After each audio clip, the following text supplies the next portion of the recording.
très heureuse de vous retrouver dans notre méditation « Notre Dieu est merveilleux » qui s'intitule « Quand le doute nous assaille ». Or, Jean, dans sa prison, avait entendu parler des œuvres du Christ et il envoya dire par ses disciples « Es-tu celui qui doit venir ou devons-nous en attendre un autre ?» Matthieu 11, versets 2 à 3.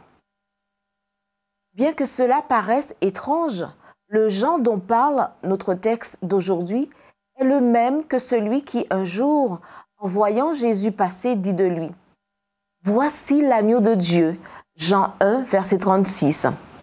Après l'avoir appelé l'agneau de Dieu, il lui demande s'il est le Messie.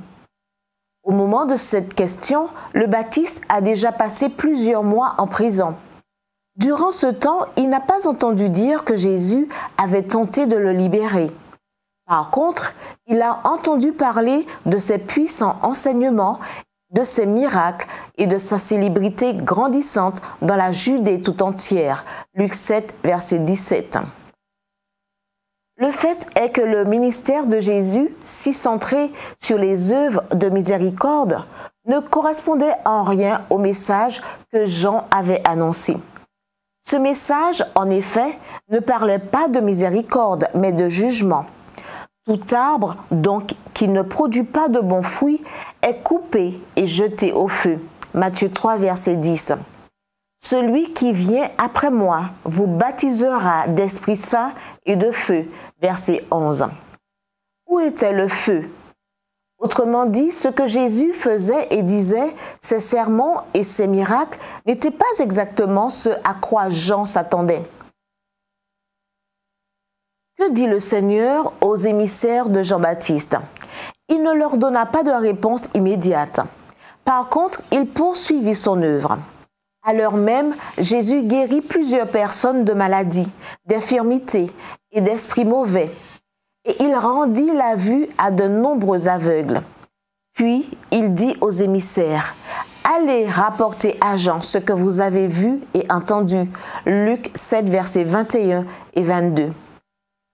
En d'autres termes, dites à Jean-Baptiste que la prophétie messianique d'Ésaïe est en train de s'accomplir au pied de la lettre. Dans quel sens?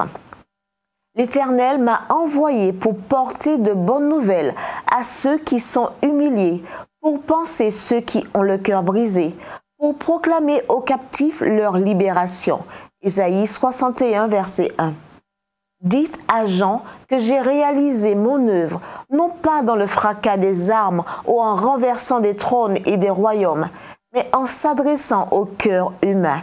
Ellen G. White, Jésus-Christ, chapitre 22, page 182. Quelle est la leçon?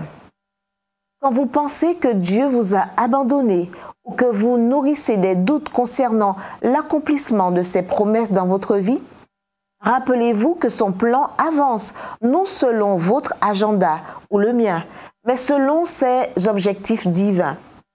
Rappelez-vous aussi que ce que vous ne comprenez pas maintenant, vous le comprendrez plus tard. Surtout, rappelez-vous de ces paroles au Baptiste. Heureux celui pour qui je ne serai pas une occasion de chute. Luc 7, verset 23. Prions.